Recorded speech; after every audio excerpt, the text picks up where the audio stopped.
Mr. Farai. Thank you. I'm Good. I excited. hope, yes, I am very excited to be in conversation with you today. And we are still in conversation with MANCOSA. And today we're going to speak about funding your startups. We're going to speak about bootstrapping versus venture capital, weighing the pros and cons of different funding strategies, featuring insights from investors and entrepreneurs who have successfully navigated both paths. So, Mr. Farah, I just want us to start here. Let's start with the code rate of, for a funder sitting on a promising idea today. What is the single biggest advantage of bootstrapping, and what is the single biggest advantage of taking venture capital? I want us to walk through, I want you rather to walk us through the moment you knew which path was right for you. Okay, thank you. That is an excellent question. It's dealing with this trade-off between whether someone should be considering bootstrapping versus using venture capital. Yeah. So let's start with bootstrapping, because I think bootstrapping is very underrated in this world that we live in, where we have these headline stories about unicorns and these super companies that become very successful in a very short space of time. Yeah. However, most companies are not like that. Most companies that grow through bootstrapping don't grow to become these super unicorns. Okay. So the single biggest advantage that bootstrapping provides is you have total ownership, unconditional ownership. And here I'm not just talking about equity of the business. I'm talking about ownership of the entire decision-making process for your business, your strategic direction, your culture, how fast you're scaling the business, how you're growing it. Because when you bootstrap, you are accountable to your customers and to the market, full stop. There is no board that's telling you that you need to pivot in that direction because the macroeconomic environment is doing A, B, C, D. There are no investors that are putting you under pressure to increase your headcount, to hire more people when you're not ready. Sure. And you can only spend the revenue that you have. That's important advantage of bootstrapping as well. So that gives you a lot of freedom, and many first-time founders underestimate that ability to have freedom. And this is when you're desiring to get venture capital, which in the most part would not be applicable. Regarding venture capital itself, the single biggest advantage of financing a business in that way is speed. And in the right context, speed isn't just a nice to have, it's essential for the existence of your enterprise if you are building your business through venture capital. So what I mean by that is, if you're playing in a market where the person who moves first is going to capture a disproportionate share of that market. Here, I'm thinking of businesses such as logistics platforms, fintech, marketplace kind of businesses, e-commerce. And we've seen that, right? Where a business is the first to go into that space and then it ends up dominating, right? So think of e-hailing, think of Uber. Think of AI, you've got your Claudes, you've got your ChatGPT. They have captured most of the market, right? So anyone who's coming up after that is going to struggle. These kinds of businesses require venture capital. There's no way you can grow those kinds of businesses using bootstrapping. So what bootstrapping doesn't have is the ability to compress time. Venture capital allows you to do things in a much shorter space of time. You can hire the top executives from day one. It allows you to invest in really advanced technology and cloud-based systems. Marketing budget is going to be crazy huge as well. Infrastructure and the way you just scale your business. With venture capital, you can do that very quickly. Sure. So for someone who has just an idea, for a startup, you will encourage them to actually go the venture capital route instead of No, I would encourage them to go with the bootstrapping, because the venture capital is going to be financing really fast-moving businesses, and it's Okay. likely going to need substantially more capital. So I would say it has to do with the nature of the business Of the that business, you are sure. considering. Yes. And Okay. yeah, you need to be very clear about what it is that you're trying to do. So let's say, for example, if you wanted to start a cafe that is specializing in a unique type of cuisine, maybe, I don't know, something along the lines of, say, Lebanese or Mediterranean food, and there Yeah. is no such business in that area, there is no reason to go via venture capital. You could bootstrap that initiative. But Sure. if you had some really astonishing app that could track whatever it is that the app is doing, and you can see the potential of this thing dominating the app stores of Samsung and Apple, that's going to require a lot more funding for you to scale that kind of business. So it just Sure. has to do with the nature of the business that you are trying Yeah. to do. Sure. Interesting. Can you share an example of a decision, you've made under bootstrapping that you will have been impossible or unnecessary under venture capital? Sure. So one of the most important decisions that I've ever made when I started a business using bootstrapping was turning down a really big contract. Because, as entrepreneurs, we desire to grow, and you're Yeah. always trying to get that next big deal. So on Yeah. paper, it can seem like you've made a really important breakthrough, Mm-hmm. the kind of breakthrough that will open these doors for you, the kind of deal that makes you feel like you've arrived, like you've made it in Yeah. life. But the problem, though, with what was offered to me was primarily the payment terms. Yeah. It was 90 days. So I, as a really small business person, could not afford to wait 90 days for payment to come. I cannot take a contract Yeah. where I go 3 months without being paid because I'm bootstrapping, revenue, cash flow is really tight. Mm-hmm. I need money to come in 30 days. In The 30 days. scope is really big that was given to me, the brief, and the cash position, our cash flow simply could not absorb the delivery costs before the person who was giving us the deal could settle Mm. the invoice, right? Sure. Because when you have a venture capital, your balance sheet is completely funded. So the decision on whether to take a big contract or not doesn't even exist. You just take it. Yeah. It doesn't matter. And It doesn't matter. yeah, you can take it, you can hire stuff very quickly, and Mm. you deliver, you collect, you can wait the 3 months because you've got the cash just sitting to take you through to 90 days before you get paid. Yeah. So we were bootstrapped and we had to say no. And I think saying no was one of the best decisions we've ever made because you now tend to focus your business around faster cash conversion. You can build smaller, more profitable businesses than just chasing a prestige. Interestingly, there are people who are trending in the news cycles at the moment in South Africa for having taken on big businesses, big projects, and they just didn't deliver. They just didn't deliver. So sometimes aiming too high can just cause your reputation to be destroyed. And that's the most important thing you have, your reputation. Yeah, and you don't want your reputation to be distracted, especially when you just started your business. Absolutely. From an investor lens, what makes a startup a clear bootstrapping first candidate versus a CV ready candidate? Sure. Okay, so if I was an investor and I'm making a decision between, let's say you've got two entrepreneurs who've come before me, I am the investor, and now I must decide, okay, I've got the funds. Is this qualifying for venture capital or is this a bootstrapping kind of Bootstrapping. business? Yeah. So what red flags, green lights would I, as a potential investor, look for? This is a question that I wish more founders rather, more entrepreneurs Yeah. would have asked themselves before they start pitching their businesses ideas, right? Because the honest answer is most businesses, the majority of the businesses, genuinely, they're much better off bootstrapping than Yeah. going the venture capital route.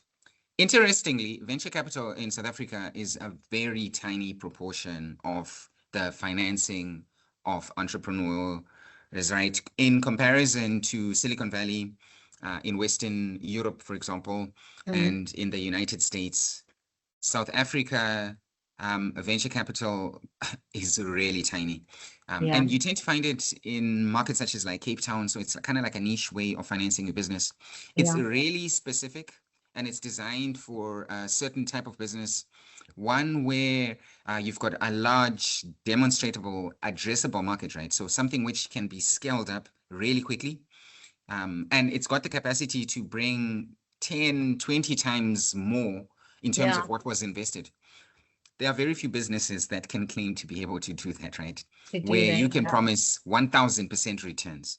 So usually when people hear 1000% returns, they'll think Ponzi scheme, right? So that's why I'm saying most businesses, venture capital is just it's not the way, and it's not necessary, right? It can actually be destructive because it's going to impose a lot of pressure for you to grow really quickly.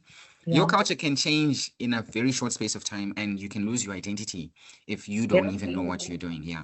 Yeah. So you will rather look at not what is on paper, but what the business actually can do. Like when we look at revenues, because some of these businesses, they look good on paper, but when we get to see the work that they really do, it can be quite slow. So you will rather look at what they bring to the table versus what it's on paper versus what they say they will do. Yeah, because when you look at a bootstrapping first entrepreneur, from the investor's perspective, the investor's typically going to see several characteristics, right? Firstly, the revenue model of that bootstrapping business is going to be really easy to understand. It doesn't require massive amounts of infrastructure for it to be activated, for it to start. In addition, the founder is going to be deeply motivated by this desire to grow the business itself, not by the idea of incredibly fast growth in a short space of time. And a lot of times what you find with VC kind of businesses is they end up selling, right? You find that the business has existed for 2-3 years, and then it's sold to a major buyer for a lot of money, and things change very quickly after that, right? However, with bootstrapping, it takes a much longer time. Profitability is achievable without necessarily having these huge capital injections. So I would argue that a founder who recognizes this about their business and chooses accordingly is a founder who knows exactly who they are. They're very self-aware, self-conscious. And that makes a very great entrepreneur.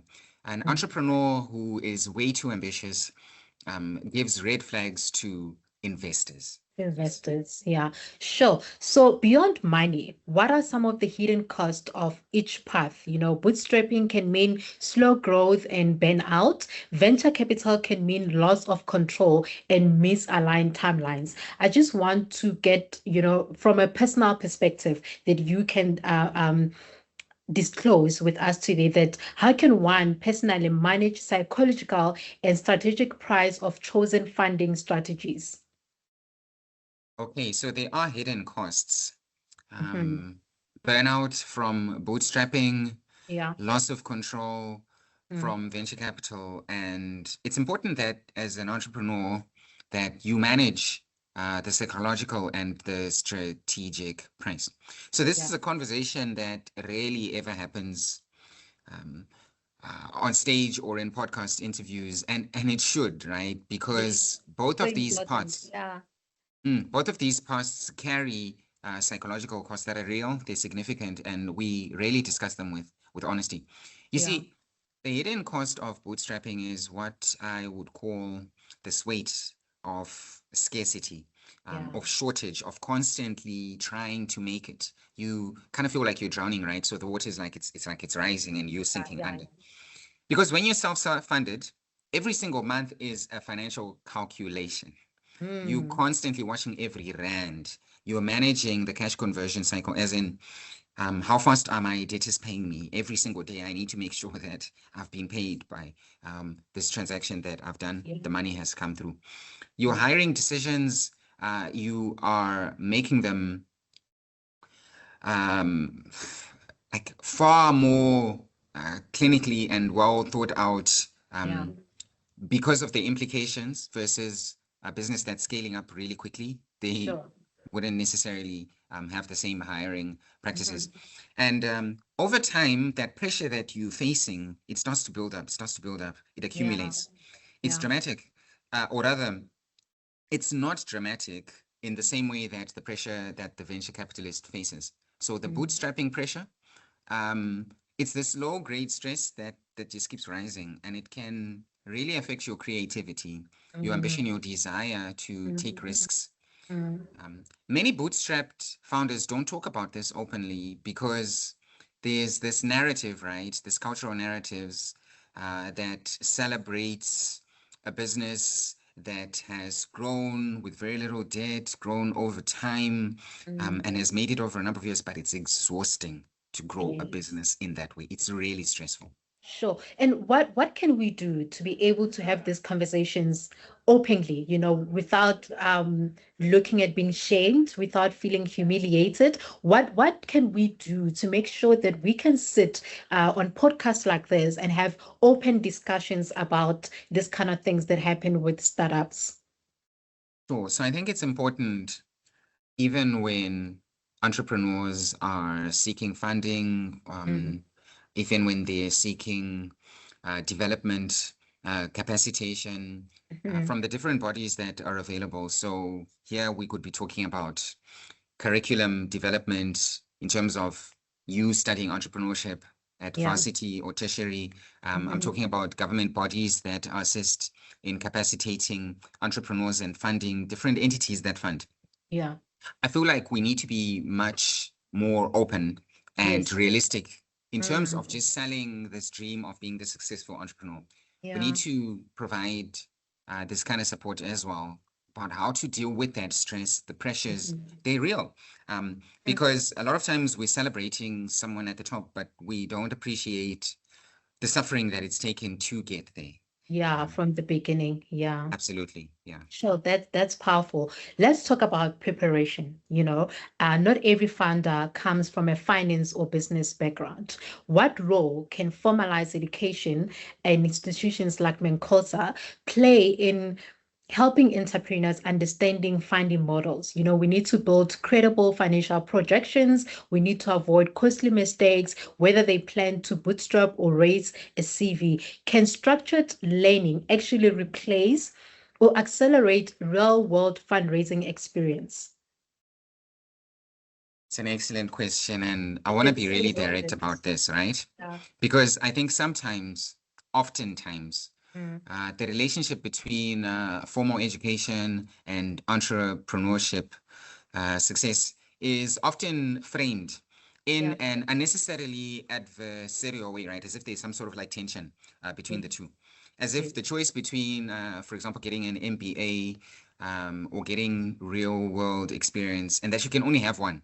That I think is a false binary, and it does a disservice to both education institutions as well as entrepreneurs, right? Because formal business education, when it's done well, gives you something that experience alone builds very slowly, because there's a lot that you learn at tertiary that you wouldn't necessarily have experienced through learning on the ground, right? Because if you in advance in your education studies have been in situations where you've looked at complex financial situations, understanding revenue, balance sheets, funding pressures, funding gaps, before you actually go into it, that's really important.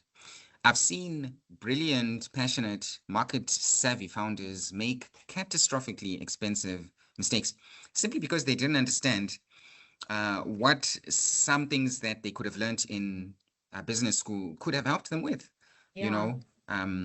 and these are foundational literacy benefits that you get from doing a business structured qualification. And MANCOSA can teach these in a rigorous, contextualized way that can accelerate the founder's readiness in a really big way. There are other advantages as well of just going straight into it, but I think it's important to have that in the background, right? So here I will use another analogy of, let's say, if you are an athlete and then you don't care at all about education. You just want to train. Well, education is going to be really important because it could help you train better and become a better athlete. Yes. Sure. Thank you. Sure. And as a brand, then you will also be able to manage yourself as a brand and not just someone who get on the track and start running. Absolutely. Oh, all Absolutely. right. So just to conclude on what we just spoke about, I want us to now get into the insights that, or rather, what are the insights that entrepreneurs can take from this discussion that they can implement in their businesses now that we will like or we will make a significant difference and move to needle. Wait, can I please ask that again? Um, so just to conclude our conversation, Mr. Farai, what are some of the insights that entrepreneurs can take from this discussion that can make them that they can implement in their business now that we will make a significant difference or move the needle? Okay. So I have a couple of nuggets Mhm. that I can share that you could do today. Not some airy-fairy aspirational frameworks, but rather Yeah. concrete actions that you can take today to make a meaningful difference In to your business. your funding Yeah. readiness, right? To your Yeah. business health, regardless of which path you choose to take, the bootstrapping or the venture capital Yeah. path. So I would say number one, you need to be absolutely clear on your Mhm. funding philosophy before you ever need money. And Sure. this sounds really simple, but most founders skip it entirely and go straight to the tactical question of how do I raise money without Mm. first answering the strategic question of should I raise? And if I raise, what is the money for? Sure. I think What it's am I important that, getting the money for? correct. It's Yeah. important to sit down on your own with a mentor, a co-founder, and answer Mhm. these questions honestly. What Mm. kind of business am I actually building? Is this a lifestyle business that I want to own and operate for decades? Is it Mhm. something that can be scaled? Do I want to grow to a certain size, potentially sell? Is Mm. this a venture scale proposition that I'm putting forward? Um, your answer to these questions is going to determine your funding strategy. So if you're Sure. clear around these issues, and then the next decision becomes easier. The second nugget that I can give is you need to build your financial story right now. So Yeah. even if you're nowhere near fundraising, it's important that you know your numbers with genuine intimacy, right? Not Mm. just revenue and expenses, the basics, but Mm. what is your gross margin? Um, what is the cost of getting new customers? Mm. What is the value that you're offering to customers when you are selling your business? How much cash are you going through every single month? What is the Mm. conversion rate of your cash? Sure. What kind of debt are you willing to take on? It's important that you know the nitty-gritties of your business. Hence, Mm. I'm using the overall umbrella bracket. Know your financial story right now before you Right. start asking for money.